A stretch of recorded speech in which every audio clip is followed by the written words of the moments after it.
Chants constantly emanated from the Yāgashala at the Acharapakkam village. These proceedings were part of the temple's kumbhabhishekam. To the delight of the locals, the Jagadguru came to bless the occasion.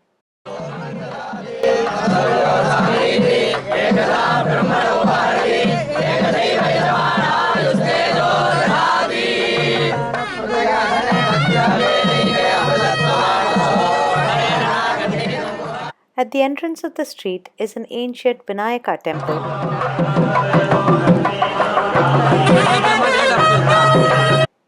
Jagadguru Pujya Sri Shankara Vijayendra Saraswati Shankaracharya Swami, the 70th Peethadipati of the Sri Kanchikamakoti Peetham, took an interest in all the changes that had been done for the Vinayaka temple.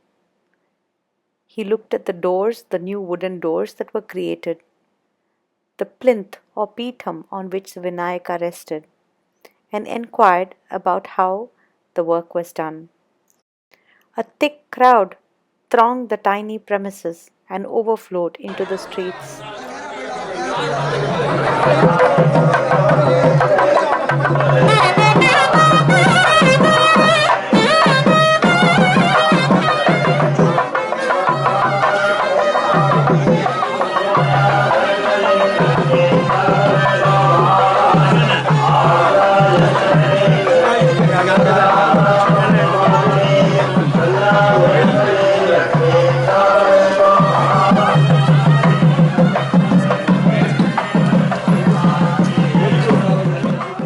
After the visit to the over 500-year-old temple, the Jagadguru headed towards the beautifully lit Gopuram of the main Acharapakam Shivan temple.